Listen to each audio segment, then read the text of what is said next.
that the US is an unreliable ally.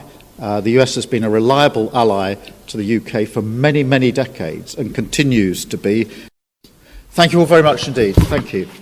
Wszyscy też są przekonani, że Europa musi wziąć na siebie coraz więcej odpowiedzialności i zacząć dźwigać te ciężary związane z budową przemysłu zbrojeniowego, zwiększonej pomocy dla Ukrainy w czasie wojny, większych wydatków w ramach NATO na swoje budżety obronne. Dopodiché abbiamo avuto una ampia, franca discussione appunto su come garantire questo obiettivo comune, su come favorire appunto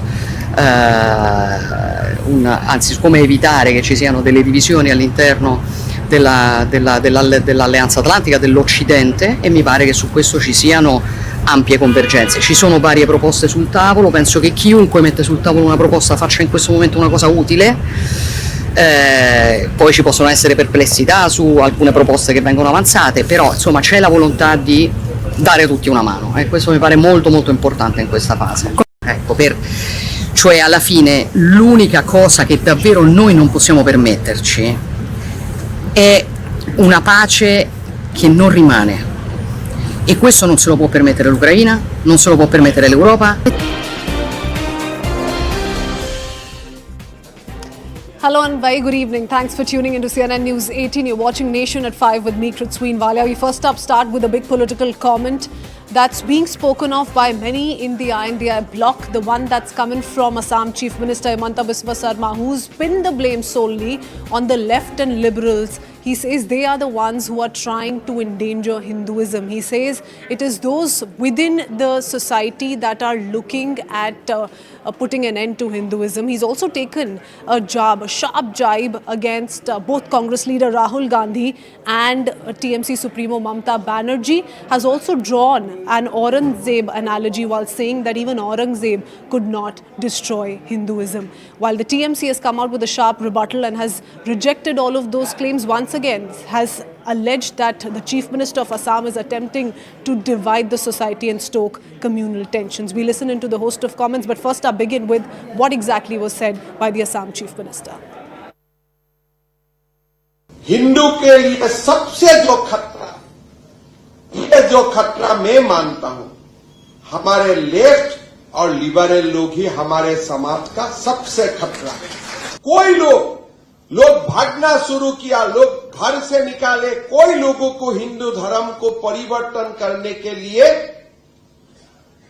Aurangzeb ने जो भी करना था सब कुछ किए, लेकिन औरंगजेब खत्म हो गया, हिंदू खत्म नहीं हुआ। अगर आज भी बलबीर पुंसी तो थोड़ा इनडायरेक्टली बोलते हैं, लेकिन मैं इतना ही बोलता हूं, अगर कहीं में राहुल गांधी ममता बनर्जी सोचते हैं कि हिंदू खत्म हो जाएगा, नहीं, आप खत्म हो जाएगा, हिंदू कभी खत्म नहीं होगा। Rishabh Sharma honourable CM of Assam फालतू बकवास कर रहे हैं। तो आप देखिए, आपका पार्टी, आप हिंदू मुसलमान क्रिश्चियन ऐसे सब आपका काम है।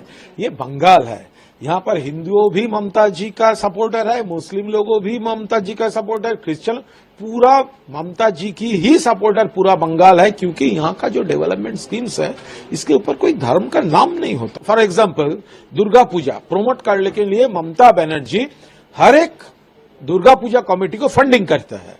कोरोना के टाइम पे तो फंडिंग बढ़ा दिया था, और यहां का बीजेपी ऑपोज किया था। ऑपोज कौन किया था? भाजपा। स्टेटमेंट कौन दे रहे हैं? हेमंत बिश्व शर्मा। तो इसीलिए आप क्यों ये सब बकवास में आप चक्कर में पड़ते हो? The Assam Chief Minister is known for making such absurd, provocative statements and observations. He doesn't understand what is Hinduism. He doesn't understand what other people are raising questions, and he thinks he can speak anything he likes, and he has abused left and other liberals also. What he knows, as though he is the authority on Hinduism and he has the monopoly power to represent Hinduism, and this is what is posing grave threat to the unity and integrity of the country. in the name of religion. I want to bring in CNN News 18's Pallavi Ghosh and Kamalika Sen Gupta into the conversation. Pallavi, to you first. What do you make of the several reactions that have come in from the INDI bloc? Of course, what was said by the Chief Minister was directly aimed at Rahul Gandhi and Mamata Banerjee to an extent, with the Aurangzeb analogy, and very interesting comments coming in from some of the Samajwadi Party leaders. How do you see the opposition take on the Chief Minister on this particular remark that he's made? Are the main parties which are always objecting to this kind of a narrative, which according to them is divisive in nature, and the BJP always wants to make it Hindus versus Muslim whenever elections are around the corner. But there's no doubt about the fact, Christine, that there is a touch of touchiness as far as the Hindu story is concerned. I mean, Kamalika, of course, can talk about this in detail, but during the assembly elections of Bengal, we saw that, Jai Shri Ram wala mantra, which was used by the BJP against Mamata Banerjee, did make her very defensive, which is why, in multiple rallies, she would recite the Chandi part to make the larger point that she is very much a devout Hindu. Same with the Congress party. I mean, the Congress has faced a lot of electoral drubbing, and an internal survey told them that one of the main reasons also for this was this perception about the Congress of being a minority appeasement party. But apart from that, Rahul Gandhi being projected as Janeo Dhari Shiv Bhakt, he talking about Abhay Mudra, he talking about the fact that unlike the BJP's Hinduism, a true Hinduism and Hindutva is something which is practiced by the Congress party, because they don't make a distinction between people, amongst people on the basis of religion. That is exactly what religion is all about. I mean, God looks at everyone equally and there is one God. Not that it has worked, because every time the Congress has given a miss to important rituals and events like the Ram Mandir's Pran Pratishtha, or the Mahakumbh, where the top Gandhi family missed it. It is something which has come back to haunt and hit out at them. And that is the point where the BJP consistently makes it against the Congress party of being anti-Hindu. Oh yes, stay on with us, Pallavi. Very interesting that you say that, because Kamalika, like Pallavi was saying, there's a position that Mamata Banerjee has taken more often than not, and she has emphasized on multiple occasions that she is a devout Hindu. But then come several other reactions from her. The statement about, equating Mahakumbh to Mrityu Kumbh, which the BJP is not taken well. But with this response coming in from Assam Chief Minister Himanta Biswa Sarma, who's also been at loggerheads with the Chief Minister of West Bengal multiple occasions, what's the TMC strategy look like to you? See, absolutely, this is quite clear. And when the 2026 election in Bengal will take place, somewhere around religious is definitely going to be one of very important factors, or one of the very important issues which will be taken up. As we see both in Assam and Bangla, this thing is going to be an issue, and that is the reason for which Himanta Biswa Sarma giving such a statement in a place like Calcutta, in a place like Bengal, where he is setting the same gun in Assam. Definitely, Trinamool Congress has reacted very strongly to it. They have said that it is the Islamophobia which the Himanta Biswa Sarma is going through. And definitely we know that, Mamata Banerjee has come up with this Jagannath Dham, which is going to get inaugurated in April. At the same time, Shubhendu Adhikari has come up with the Ram Mandir in Nandigram, which is going to be also inaugurated in April. So somewhere down the line, as the situation in Bangladesh is also shows that a huge number of minorities out there have been tortured, all those factors will definitely be factor in Bengal and Assam polls. And right away, the Assam Chief Minister coming in Bengal, directly bashing up to Mamata Banerjee. They have been saying the allegation against Mamata Banerjee is absolutely that she does appeasement of the minority politics. He also has to play it on the Hindu voters. That's what probably the target of BJP is, where they are going to totally score on the Hindutva line. And RSS, let me tell you, RSS also is trying to be very, very, very much in Bengal in trying to work out the model which has worked in Maharashtra, the model which has worked in Haryana. The same model, will that be replicated in Bengal? That is to be seen. On the other hand, the Trinamool Congress rightly trying to put the secular perspective there, and they are trying to show that here is a party which is only working on the secularism. There is a party which is only talking about secularism, but clearly it's going to be, though the elections are far away, it's 1 year ahead. But the bugle has started, and this line of Himanta Biswa Sharma is definitely something to do with that line. Oh yes, absolutely, and more often than not, this isn't devoid of any sort of elections or keeping elections in mind in West Bengal, as has been the case in the past as well. Thank you, Kamalika and Pallavi, for joining us with all those inputs. Interestingly, the TMC, while the Assam Chief Minister continues to maintain there are internal forces within the Hindu society that are a threat to its existence, the TMC has also called this an Islamophobic mindset of the Assam Chief Minister. Let's listen into that reaction as well. Very sad to see that Himanta Biswa Sharma has become so Islamophobic.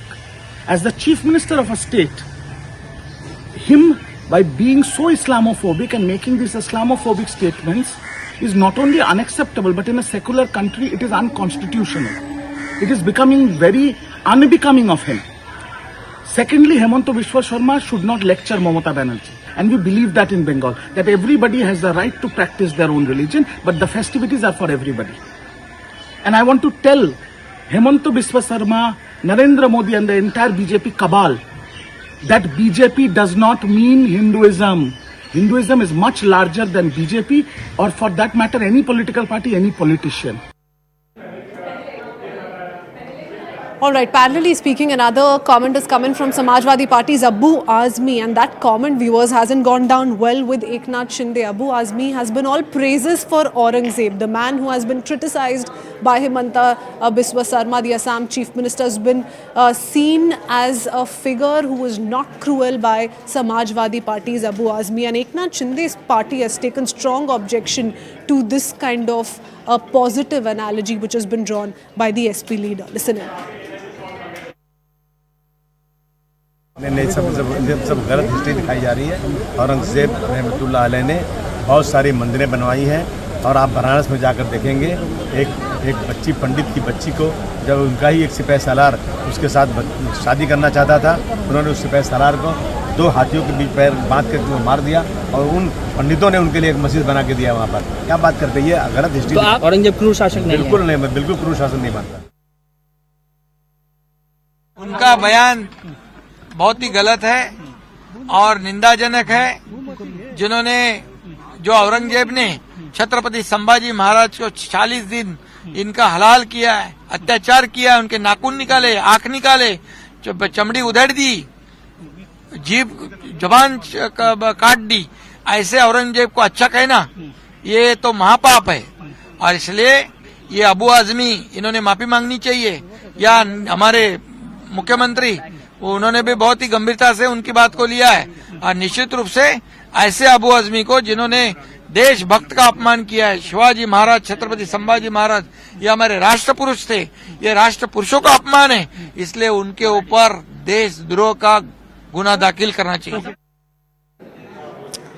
Going across to Yesha Kotak, who joins us with more. Yesha, this back and forth takes us to the history that Maharashtrians truly believe in, history scripted in our textbooks as well, of the cruelties which were committed by Aurangzeb against Chhatrapati Sambhaji Maharaj. It has been spoken of by the Deputy Chief Minister as well, is why this kind of a response has come in for what Samajwadi Party's Abu Azmi has said. Absolutely. In fact, when you speak of this statement made by Abu Azmi, the Chief Minister of Maharashtra, that Eknath Shinde has called it nothing close to treason.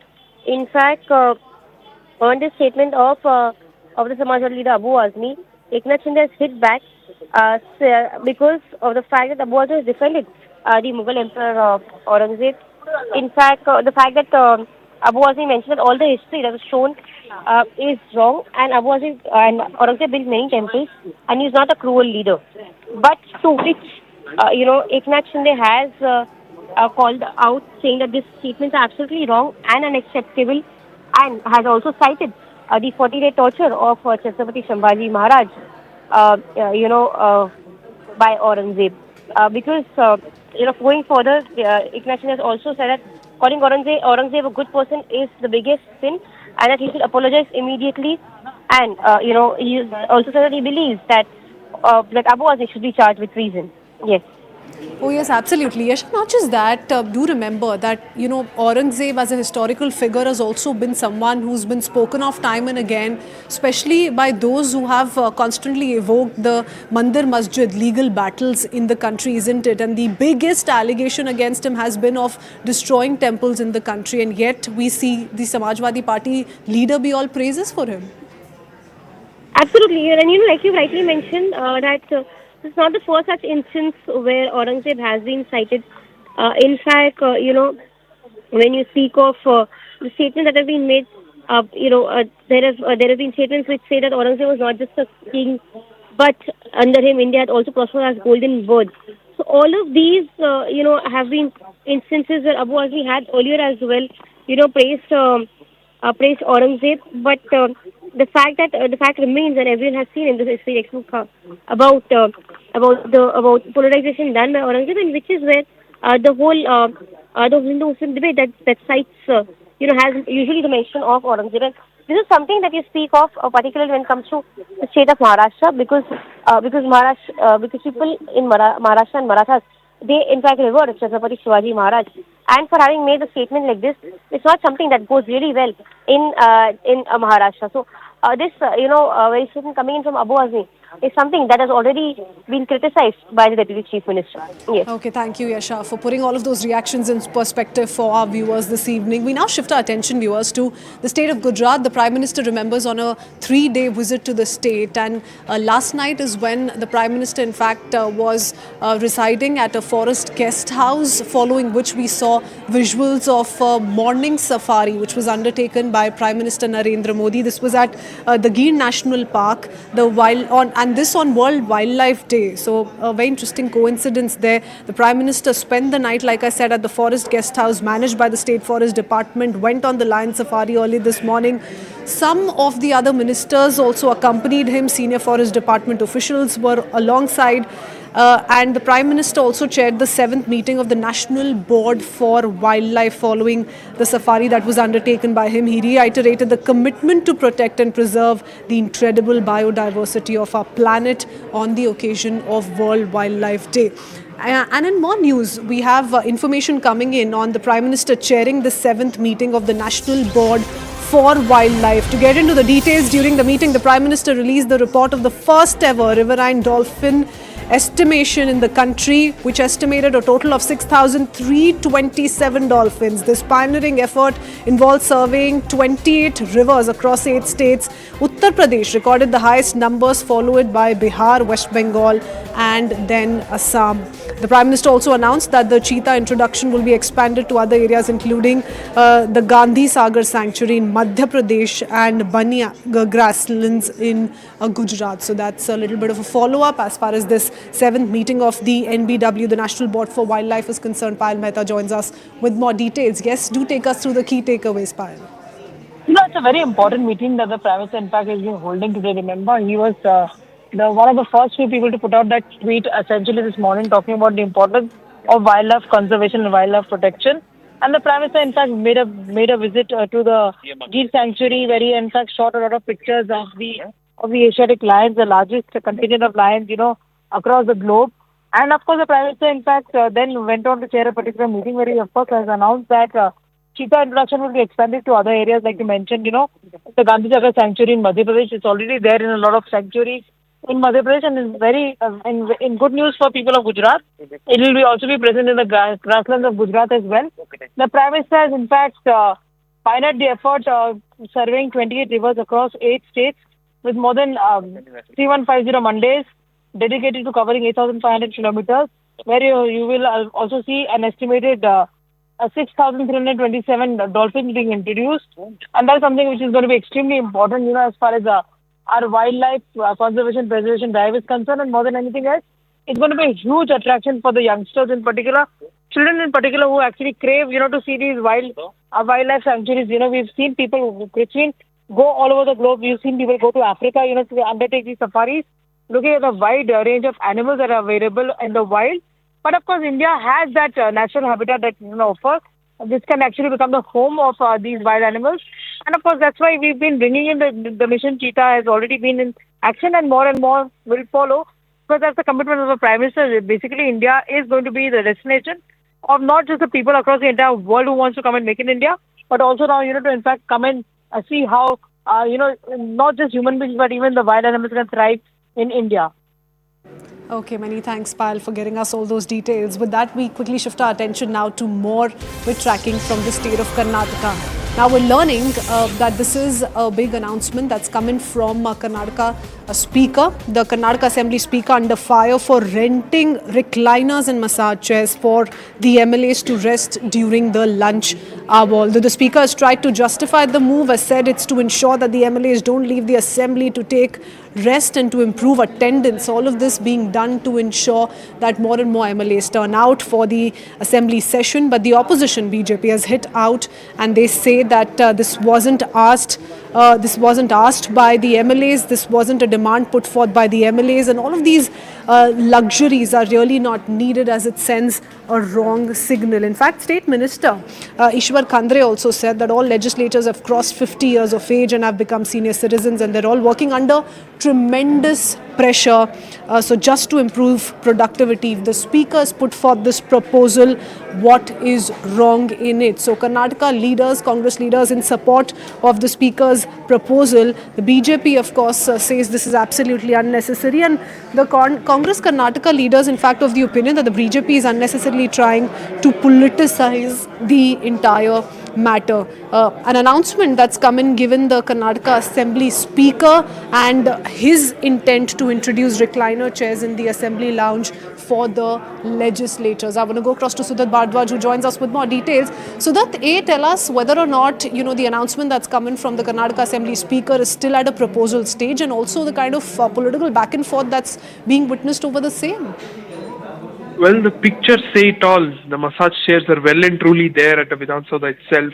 You can see clearly huge carton boxes which clearly mention that they are smart massage chairs, and several of them have been rented out, is what the Speaker UT Khadar has said. But this will definitely raise questions, given that while he defends, the Speaker UT Khadar says that people don't have a problem if other citizens have it, but they should also treat leaders and MLAs as normal people, and they too need it. But it definitely does raise questions about, they do of course have all the luxuries in the world possible. They have a great parliament, they have a great assembly to attend, and have a great opportunity to present themselves, of course, talk about all the issues that are present here. But the government is also going through many instances of financial strain. It's quite clear with the implementation of the guarantees, or be it with regards to many of the issues here where they have faced allegations from their own MLAs about how their own constituencies are not getting enough donations or enough grants as a result of the Congress guarantees. Clearly, in fact, the government has too admitted that there is a bit of financial strain because of the Congress guarantees, but they will continue at such a time. These kind of luxurious items to be there in the Vidhan Sabha definitely does raise questions. While yes, MLAs do have a right to, have their comfort, yes, or whatever it is that is necessary. Why should it go from and the quite unheard of, itself? Sudat, isn't it? But do stay on with us. I want to take in a BJP perspective as well, since this has triggered a massive political storm. Ashok Gaud of the BJP joins us on the phone line. A very good evening to you, sir. What do you make of this proposal that's coming from the Speaker? We see some of those visuals of those recliner chairs, massage chairs, which are being rented for the legislators. But the BJP constantly highlighting the fiscal condition of the state.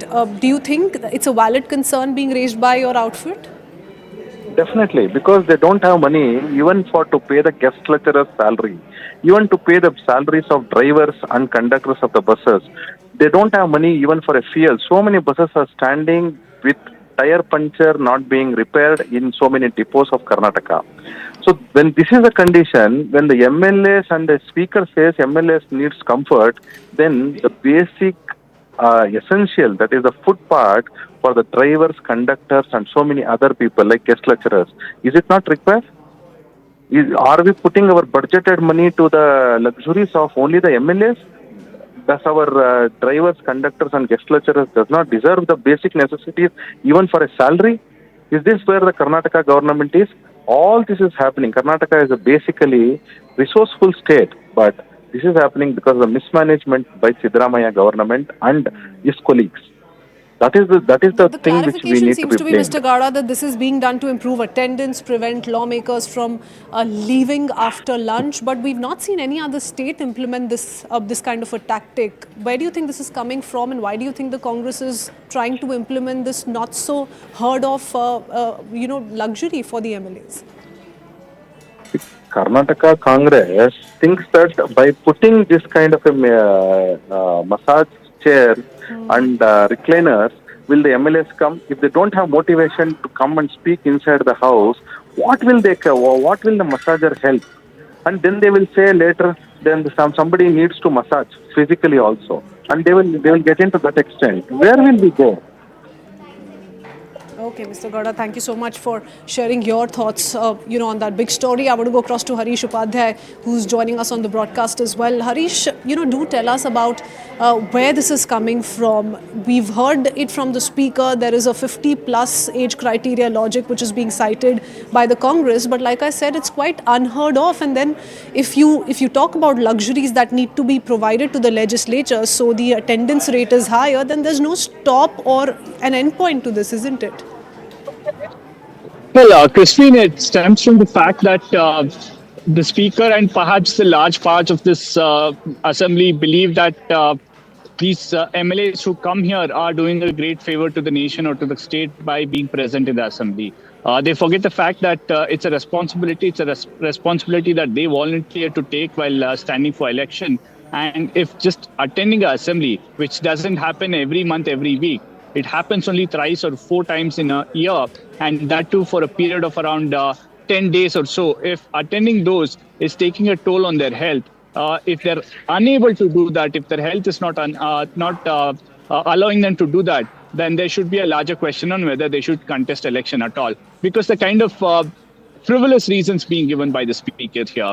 He's saying that MLAs leave for the LH, that's the legislature's house, which is right next door to Vidhan Sauda, hardly 200 meters from Vidhan Sauda, and they don't return after the lunch break, and the post-lunch session seats abysmal turnout is the argument of the Speaker. Well, if these recliners and massage chairs will ensure that they stay in Vidhan Sauda, then a larger question arises on their motivation and what really motivates them to come to Vidhan Sauda and get elected as MLAs in the first place, one. Second, remember, this is a controversy that's come around for the second time. The last session of the legislature as well, we had recliners being installed, and they said this was being done on a pilot basis so that some of those MLAs who find it difficult, who need some rest, can rest there. But to take this forward now and to have massage chairs in the lobby of the Vidhan Sauda, this is something that even the Speaker will find it extremely difficult to justify. And that's the reason when he was questioned in the morning today, he was a little agitated, saying that there are recliners everywhere in the airport lounges, in libraries and other places. What's the fault if the same is being extended to legislatures as well, who need to rest a bit between sessions? That was his argument. And everyone thought when he said he would have massage chairs as well, that was a sarcastic remark, but the Speaker is very serious about it. We have seen these massage chairs now making it to the assembly just a while ago and being installed as well. Oh yes, and how different is it really from, wanting to lure people to get to their offices for what they're being paid by installing these kind of recliners at their workplaces. It's as bizarre as that, Harish. Thank you so much, though, for joining us with those details. We are into a very quick break with that. Lots more lined up when we return. You're watching Nation at 5.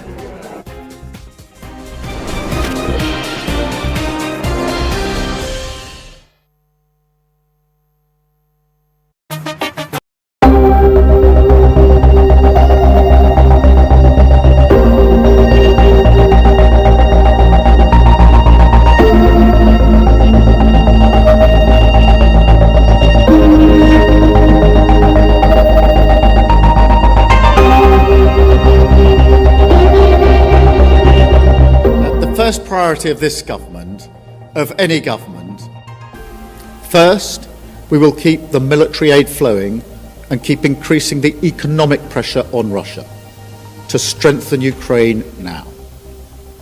Second, we agreed that any lasting peace must ensure Ukraine's sovereignty and security.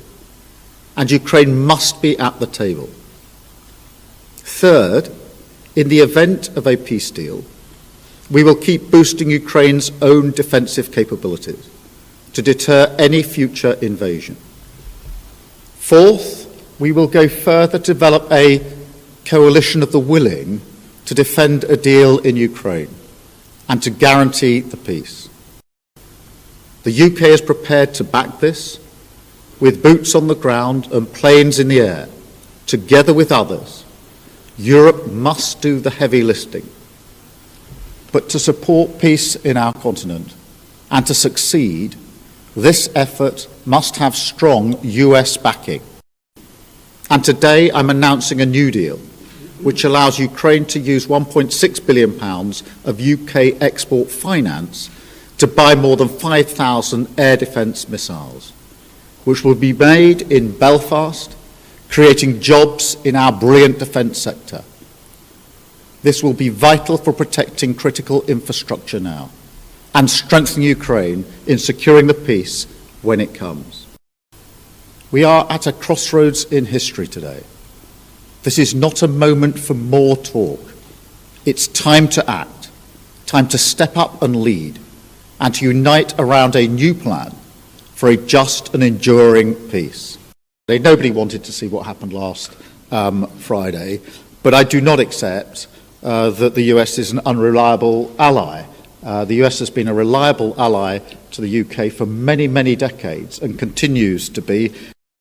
Thank you all very much indeed. Thank you. Wszyscy też są przekonani, że Europa musi wziąć na siebie coraz więcej odpowiedzialności i zacząć dźwigać te ciężary związane z budową przemysłu zbrojeniowego, zwiększonej pomocy dla Ukrainy w czasie wojny, większych wydatków w ramach NATO na swoje budżety obronne. Dopodiché abbiamo avuto una ampia, franca discussione appunto su come garantire questo obiettivo comune, su come favorire appunto anzi su come evitare che ci siano delle divisioni all'interno dell'Alleanza Atlantica, dell'Occidente, e mi pare che su questo ci siano ampie convergenze. Ci sono varie proposte sul tavolo, penso che chiunque mette sul tavolo una proposta faccia in questo momento una cosa utile.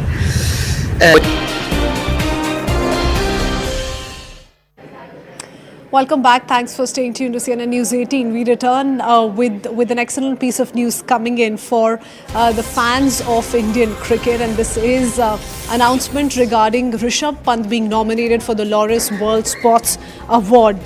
Laureus Sport putting this social media with a confirmation. The nominees for 2025 Laureus World Comeback of the Year Award also include Rishabh Pant, which is historic in itself, viewers, because no cricketer has ever won it as one, and Sachin Tendulkar in the past and now Rishabh Pant, the only Indian cricketers to have been nominated for this award in history. It's a prestigious award indeed. The likes of Novak Djokovic, Rafael Nadal have all been the winners of the same. But I want to go across to Vineet Ramakrishnan of Cricket Next, who joins us with more.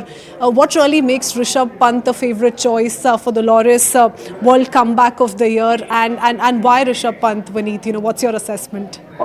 Yeah, after the horrific accident that he had in 2022, I mean, nobody really gave Rishabh Pant a chance to make a comeback. No less within 2 years of that horrific accident, he made a comeback. One of the most stunning comebacks in not just in cricket, in the world of sports itself. So it is fitting that somebody like Rishabh Pant is nominated for this award, and as you mentioned, he is probably the front runner for this because nobody, as I mentioned, has made this kind of a stunning comeback in such a short notice. It was not just a career, ending kind of an injury. It was a life-threatening one, and for him to make a comeback within 1.5 years of that, again come back with the same skill set and with the same intensity which he has come back. So that really makes him a front runner for this award, and you have to remember only Sachin Tendulkar has been nominated for the Laureus Award. He's the second cricketer to be nominated, and it's about the story, the resilience he had shown to come back. Most of the experts really ruled him out. The kind of injuries that he endured during that horrific accident, he was not able to walk. But he has not just walked, but he has come back really strong, has been part of the Indian setup for a while now, has been pivotal part, not just in Test cricket, and even the T20 format as well. So, oh yes, let's not forget his triumphant return to Test cricket as well. You know, that century he scored against Bangladesh. Of course, it all began with his return to IPL 2024, but it seems like there's been no looking back ever since, Vineet, isn't it?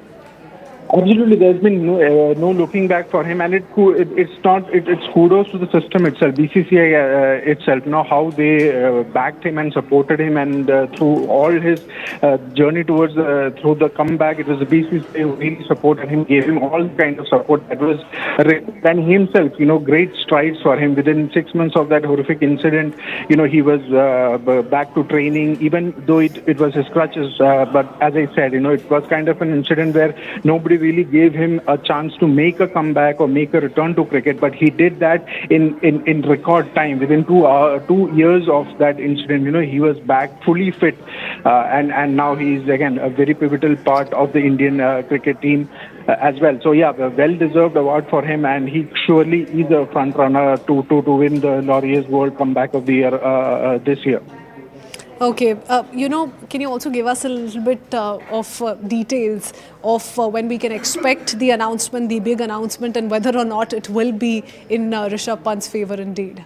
When will the awards be announced, Vineet? The award announcement would take a few more months to be actually announced. The nominee list is there. There are a lot of other nominee categories. So this is the one that has come up now. So there would be other nominations that would be coming up, and within 2, 3, or 4 months there would be an award. There would be an award ceremony. Generally happens in the Europe. So the 10 only we will be able to know. And among the other nominees in the Comeback of the Year award, you have Mark Marquez again. Very similar to Rishabh Pant, had a very career-threatening life injury in motorsports, and he made a comeback, and others as well, be it Amara Titles from swimming, Rebecca, Andrea also. But again, Rishabh Pant's story, as I mentioned, it's the comeback he has made within the record time is what really, you know, makes him a kind of a front runner to win this award this year. Oh yes, one of the many favourite comebacks, at least for all the Indian cricket fans. Thank you so much, Vineet, for joining us with those details. We now shift our attention to another political story, but this one surrounds cricket. Do remember, it comes at a very interesting time because Champions Trophy 2025 is underway still. India's placed very comfortably. It's leagued the group matches that it has fought so far and has made its place into the semi-finals. It will be clashing against Australia tomorrow. Amidst this, viewers, comes a huge remark by Shama Mohammed, Congress spokesperson, and that has been a point of contention now, politically speaking. There are those who have raised concerns with regards to how this could have a demoralizing effect on the entire team, and this particular concern has been spoken of by BCCI officials as well. Now, what exactly did Shama Mohammed say? She said that Rohit Sharma is too fat for a skipper. Now, one is that, and second, she also said that his captaincy is highly unimpressive. These two comments haven't gone down well with the entire team, the BCCI, and also the several fans of Rohit Sharma. Several reactions have come into this, including the ones from the Bharatiya Janata Party, and a clarification that's also been attempted by Shama Mohammed, with the Congress clearly distancing itself from this comment. Listen in. See, it was just a generic tweet about a fitness of a sports person. It is not body shaming. It's about the fitness of a sports person. I always believe a sports person has to be fit. So I felt he's a bit overweight, and I just tweeted on that. And I've been attacked for no reason, you know. And when I compared him to the other captains, previous captains like Dhoni, or for that matter, Ganguly, Dravid, Tendulkar, Kapil Dev. So I put in and Virat. I put in a statement because I found him, I have the right, it's a democracy. What is wrong in saying? I just spoke in a generic manner, and I fail to understand a democracy. We don't have the right to speak in such a manner. Rohit Sharma के बारे में जो बोला है, मैं तो सहमत हूँ. मैं ये कोई पॉलिटिशियन नहीं, यही एक क्रिकेट दर्शक के बारे में बोले. कितने दिन तक रोहित शर्मा को छूट दिया जाएगा? एक बार 1 सेंचुरी किया कई 2 साल में, और 2, 5, 10, 20 में आउट हो जाते हैं. उसको ना टीम में जगह मिलना चाहिए, ना अधिनायक रहना चाहिए. वो जो कांग्रेस की लीडर बोली है ठीक बोला है।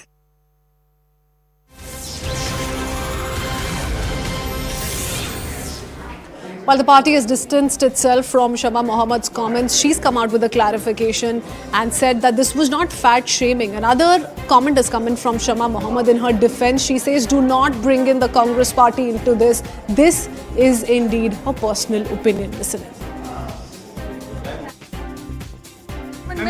क्या कहना है मैम आपका? This is a personal statement of mine. I've said it in the morning. It's a generic statement about somebody's being fitness or anything, and don't involve my party in this. Yeah, what is wrong with you? But it's my we're personal not involving statement. party, but it is not disrespectful on your part to just use such word for national hero. No. Prime Minister Modi is doing Fit India right now. Go and ask him. Pallavi Ghosh joins us with more. Pallavi, Shama Mohammad unrelenting. She doesn't seem to be in a mood to apologize, but there is a lot of furore over the manner in which she's made these remarks, the timing of these remarks amidst Champions Trophy and how India's positioned very positively. But what do you make of her back-to-back responses? She's saying that this is not her party's view. The party's officially distanced itself from her opinions, but she has gone down to fat shame the captain of the Indian cricket team. That's the fact.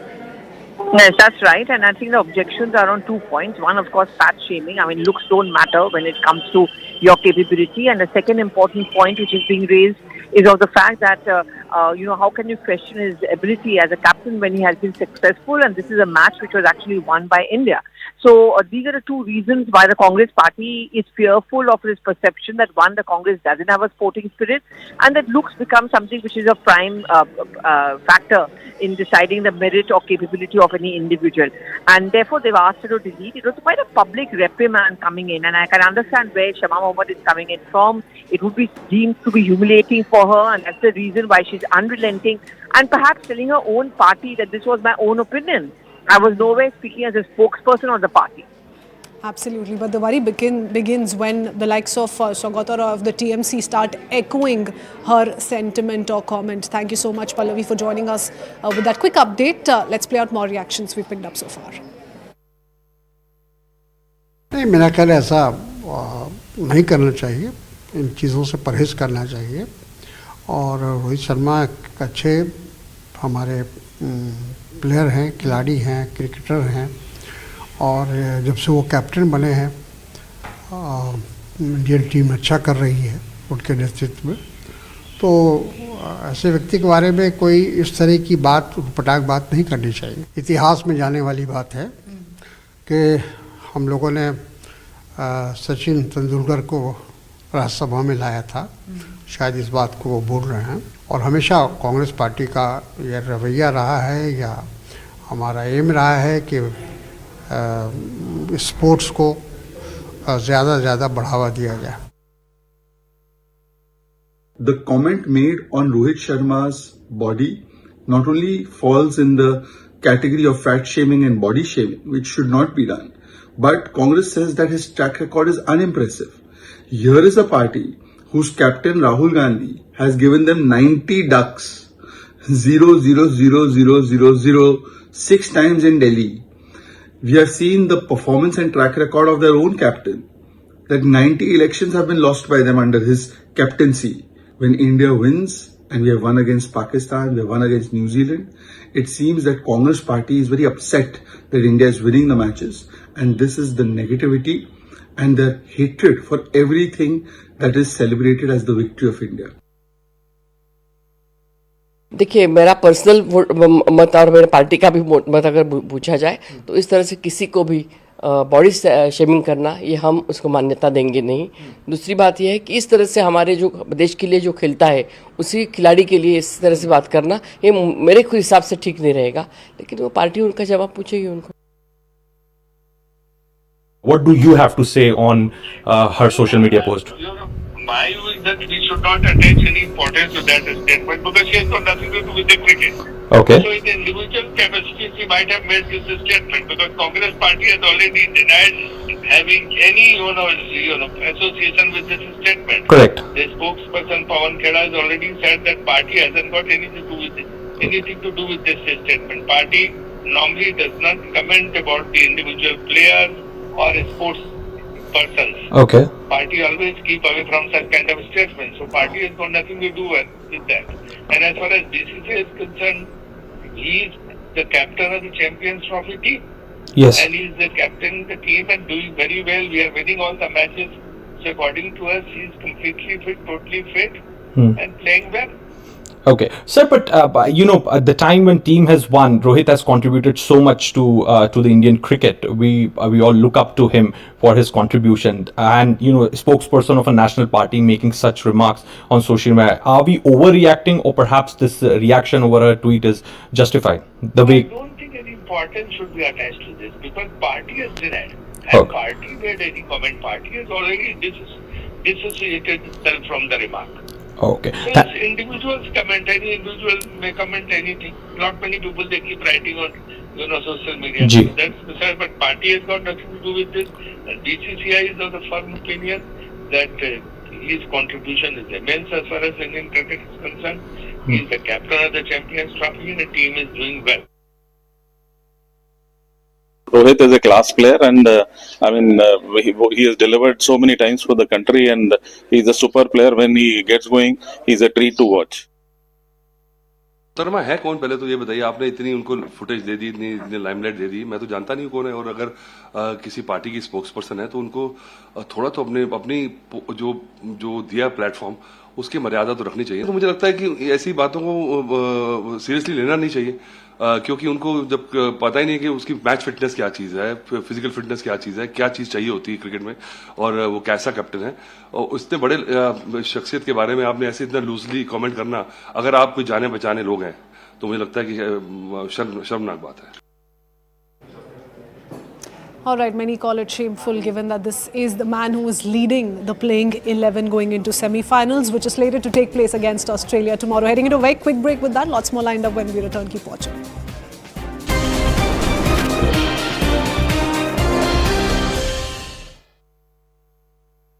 Brought to you by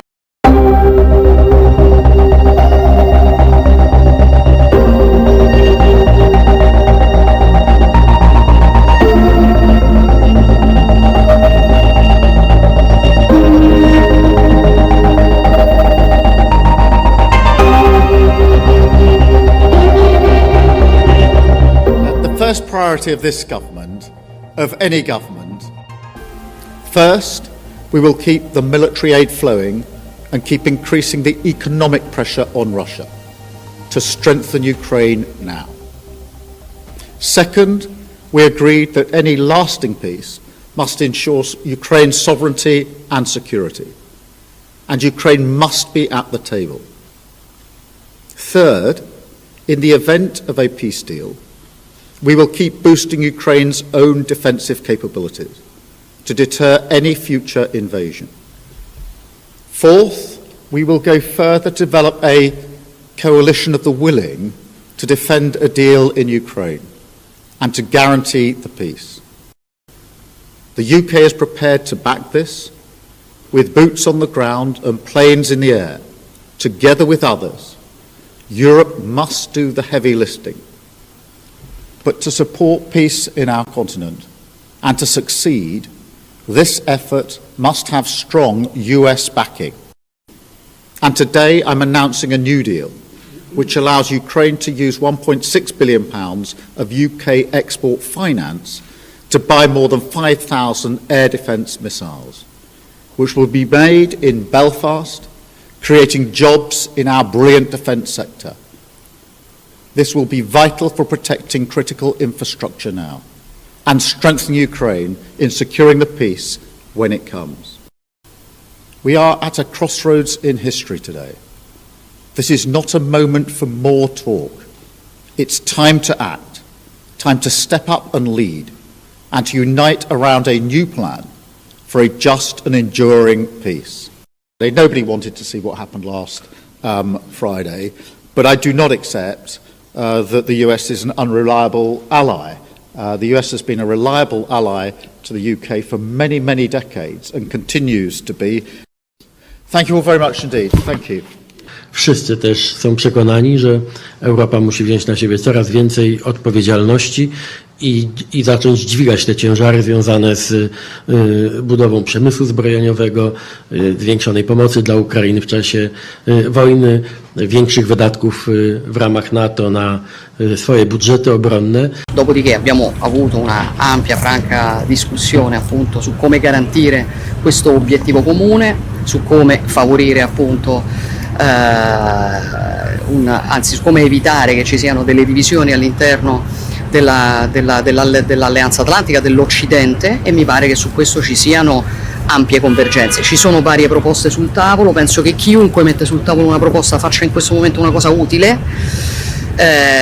Poi ci possono essere perplessità su alcune proposte che vengono avanzate, però insomma c'è la volontà di dare tutti una mano, e questo mi pare molto molto importante in questa fase. Ecco, cioè alla fine l'unica cosa che davvero noi non possiamo permetterci.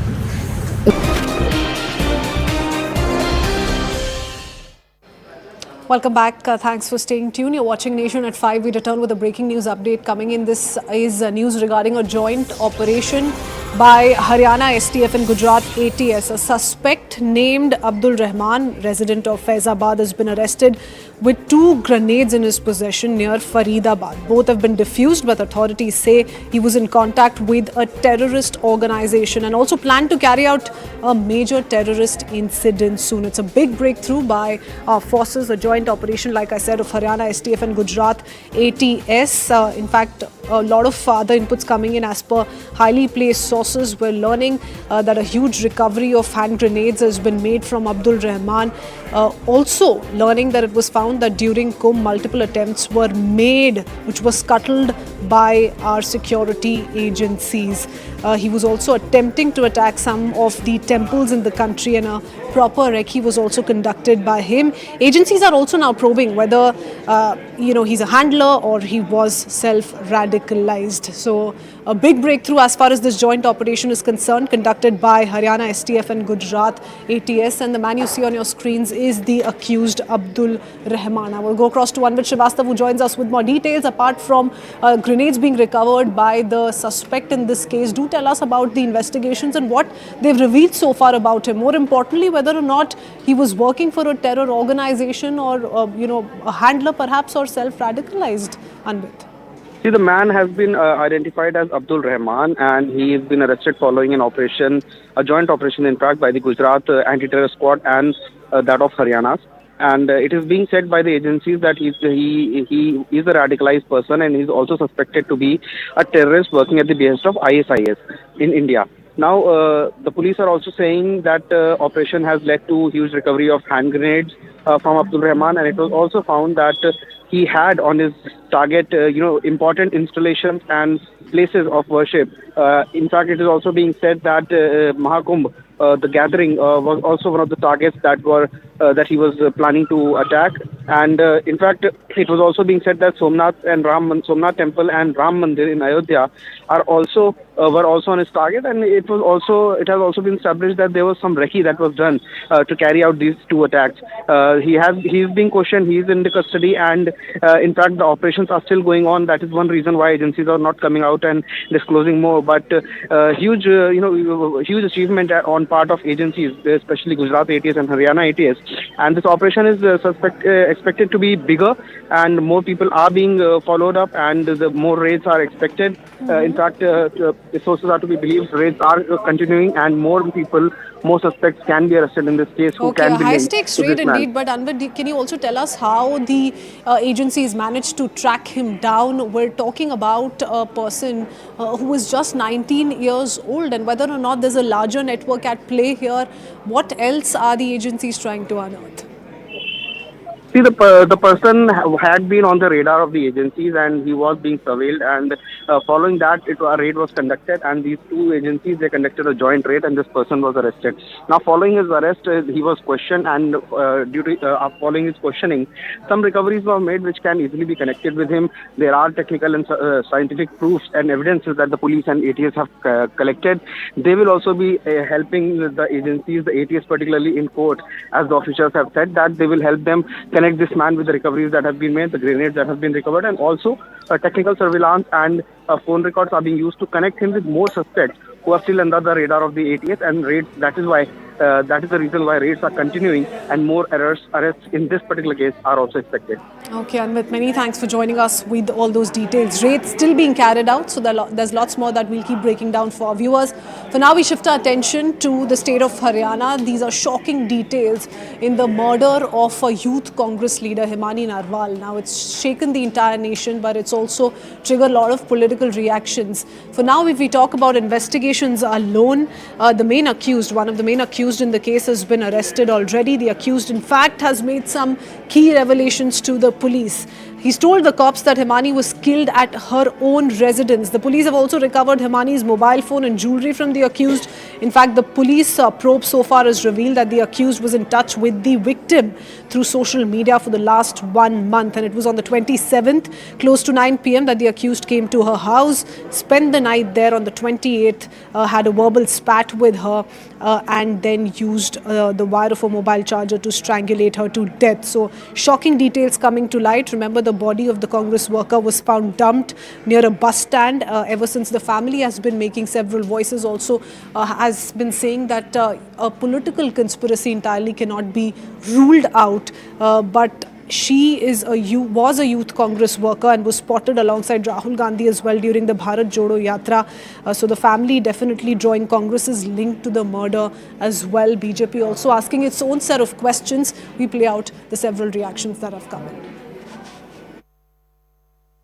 Accused है वो गिरफ्तार कर लिया गया, जो कि 1.5 साल पहले से इंस्टाग्राम, सोशल मीडिया आना जाना उसका इनके घर पे था। लड़की अकेली विजयनगर में रहती थी और 27 फरवरी को ये लड़का उनके घर पे आया और इनकी आपस में कहा सुनी होगी और इसने ये जो मोबाइल चार्जर की केबल है उससे गला घोंट के और उसको वहीं मार दिया। रात को फिर इसने इसको लड़की को काले बैग में पैक करके 3 व्हीलर लेके बस में सांपला बस स्टैंड के पास गया तो इसने वो बैग वहां पर फेंक दिया। जी, आपको क्या पुलिस ने जानकारी दी कि एक आरोपी पकड़ा? हमारे को पुलिस ने कोई जानकारी नहीं दी है अभी तक। और मतलब न्यूज में हम देख रहे हैं कि मतलब कोई उल्टी सीधी खबर मतलब जैसे छप रही है। मतलब बॉय फ्रेंड बताया जाए, फ्रेंड और बॉय फ्रेंड में तो बहुत ज्यादा फर्क होता है। बॉय फ्रेंड जैसे कीड़े मेरी लड़की नहीं पालती थी, उसको अगर किसी ने एक लफ्ज भी मतलब बोल दिया और उसके दिमाग ये पता लग गया कि इस लड़के के दिमाग में ये चल रहा है, उसे वो कट मारती थी बिल्कुल। और रही पैसे वाली बात तो जिनके लिए दिन रात मेहनत करती थी उनसे मतलब अपनी गाड़ियों में मतलब तेल तक नहीं डलवाती थी। वो स्कूटी में भी कभी तेल नहीं डलवाया उसने इलेक्शन के दौरान के भी किसी से पैसे की मदद ले। सविता जी, आपको किस पर शक था शुरुआत से, क्योंकि आपने कहा था काफी तेजी से नेता बन रही थी? हाँ, शुरुआत से मैं तो खुल के यही कह रही हूँ, कोई दोस्त भी हो सकता है, पार्टी का कार्यकर्ता भी हो सकता है। अभी देखो मतलब रंजिश में किसी को उल्टा जवाब दे दो, क्या पता किसने अंदर अपने रंजिश पाल रखी हो। मैं तो कुछ भी मतलब कह रही हूँ ना भाई, कुछ भी हो सकता है। मेरे घर पे मतलब आना जाना मतलब था। अच्छा, ठीक है। पुलिस ने जिसको पकड़ा है वो कहता है कि वो जानकार है और यही वो जानकार अगर तो एक बात बताए कॉलेज से या उससे मतलब कोई, मैं तो ये कह रही हूँ कोई भी हो सकता है भाई। मेरे घर पे आना जाना जिसको विश्वास करती थी उसका मेरा घर तक अंदर तक आना जाना था, जिस पे वो विश्वास करती थी। और बिना विश्वास वाले को तो वो गेट के अंदर भी नहीं आने दे बिल्कुल।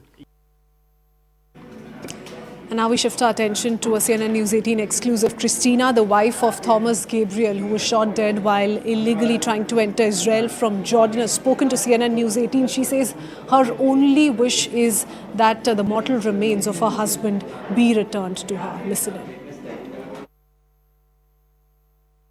We are at the residence of Thomas Gabriel in Tumpa in Thiruvananthapuram district here after getting to know about this grim news that he was shot dead while trying to cross border legally from Jordan to Israel. The people in this area have all come here.